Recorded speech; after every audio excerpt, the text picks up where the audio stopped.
ತುಳಸಿ ಹಬ್ಬದ ದಿವಸ ವಿಷ್ಣು ತನ್ನ ಚತುರ್ಮಾಸದ ದೀರ್ಘಾವಧಿಯ ದಿವ್ಯ ನಿದ್ರೆಯಿಂದ ಎಚ್ಚರಗೊಳ್ತಾನಂತಾರೆ. ಇದು ಅಜ್ಞಾನದಿಂದ ಜ್ಞಾನದೆಡೆಗೆ, ನಿಷ್ಕ್ರಿಯತೆಯಿಂದ ಜಾಗರೂಕತೆಯೆಡೆಗೆ ಸಾಗುವ ವಿಜಯದ ಸಂಕೇತ ಆಗಿದೆ. ಮತ್ತು ತುಳಸಿ ಹಬ್ಬ ಆದಮೇಲೆ ನಡೆಯೋ ಎಲ್ಲ ಮದುವೆಗಳಿಗೂ ದೇವ್ರದ್ದು ಸ್ಪೆಷಲ್ ಆಶೀರ್ವಾದ ಇರುತ್ತಂತೆ. ಅಷ್ಟೇ ಅಲ್ಲ, ನಾವು ತುಳಸಿನ ಗೌರವಿಸೋದ್ರ ಜೊತೆಗೆ ಹೆಣ್ಣಿನ ಪವಿತ್ರತೆ, ಭಕ್ತಿಯ ಮಹತ್ವ ಹಾಗೂ ಮನುಷ್ಯ ಹಾಗೂ ದೈವದ ನಡುವಿನ ಶಾಶ್ವತ ಬಂಧನವನ್ನು ಕೂಡ ಆಚರಿಸ್ತೀವಿ. ತುಳಸಿ ಮಹತ್ವ ಇಲ್ಲಿಗೆ ಮುಗಿಲಿಲ್ಲ. ತುಳಸಿ ಆಧ್ಯಾತ್ಮಿಕವಾಗಿ, ಸಾಂಸ್ಕೃತಿಕವಾಗಿ, ಆರೋಗ್ಯದ ದೃಷ್ಟಿಯಲ್ಲಿ ಹಾಗೂ ಪರಿಸರದ ದೃಷ್ಟಿಯಲ್ಲೂ ಕೂಡ ತುಂಬ ಮಹತ್ವಳು. ಹಿಂದೂ ಸಂಪ್ರದಾಯದಲ್ಲಿ ತುಳಸಿನ ವಿಷ್ಣುವಿನ ಪತ್ನಿಯಾದ ಲಕ್ಷ್ಮೀ ದೇವತೆಯಾಗಿ ಪೂಜಿಸಲಾಗುತ್ತೆ. ತುಳಸಿ ಸಸ್ಯವು ಮನೆಗೆ ಸಕಾರಾತ್ಮಕ ಶಕ್ತಿ, ಶಾಂತಿ ಮತ್ತು ಸಮೃದ್ಧಿಯನ್ನು ತರುತ್ತೆ ಅಂತ ನಂಬಲಾಗುತ್ತೆ. ಮುಂಜಾನೆ ಮತ್ತು ಮುಸ್ಸಂಜೆಯಲ್ಲಿ ತುಳಸಿಯ ಬಳಿ ದೀಪ ಹಚ್ಚುವುದರಿಂದ ಸುತ್ತಮುತ್ತಲಿನ ಪ್ರದೇಶಗಳು ಶುದ್ಧವಾಗುತ್ತೆ ಮತ್ತು ದೈವಿಕ ಆಶೀರ್ವಾದಗಳನ್ನು ಆಹ್ವಾನಿಸುತ್ತೆ ಅಂತಲೂ ಹೇಳ್ತಾರೆ. ಇದು ಕುಟುಂಬವನ್ನು ನಕಾರಾತ್ಮಕತೆ ಮತ್ತು ದುಷ್ಟ ಪ್ರಭಾವಗಳಿಂದ ರಕ್ಷಿಸುತ್ತೆ ಅಂತ ನಂಬಲಾಗಿದೆ. ತುಳಸಿ ಎಲೆಗಳಿಂದ ಯಾವುದೇ ಹಿಂದೂ ಆಚರಣೆ ಪೂರ್ಣ ಆಗಲ್ಲ. ಅವುಗಳನ್ನು ಭಕ್ತಿಯ ಸಂಕೇತವಾಗಿ ವಿಷ್ಣು ಮತ್ತು ಕೃಷ್ಣನಿಗೆ ಅರ್ಪಿಸಲಾಗುತ್ತೆ.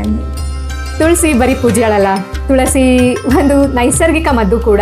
ಆಯುರ್ವೇದದಲ್ಲಿ ತುಳಸಿನ ಗಿಡಮೂಲಿಕೆಗಳ ರಾಣಿ ಅಂತಲೂ ಕರೀತಾರೆ.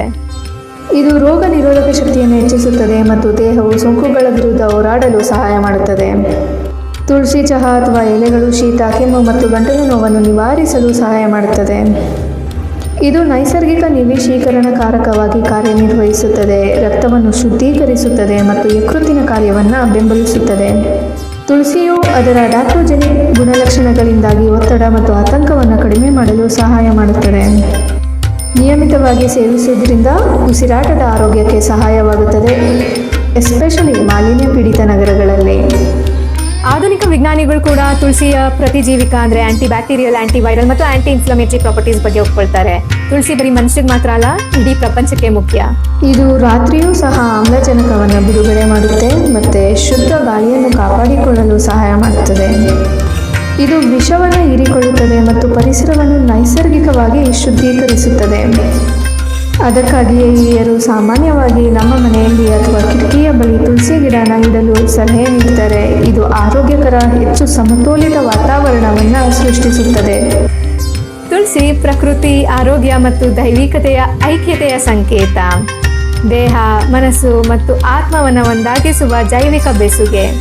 ತುಳಸಿಯಿಂದ ನಾವೆಲ್ಲರೂ ಕಲಿಬೇಕಾಗಿರೋದೇನೆಂದರೆ, ನಿಜವಾದ ಭಕ್ತಿ ಯಾವತ್ತೂ ಸಾಯಲ್ಲ, ಅದು ಒಂದು ಹೊಸ ರೂಪ ತಾಳುತ್ತಷ್ಟೇ.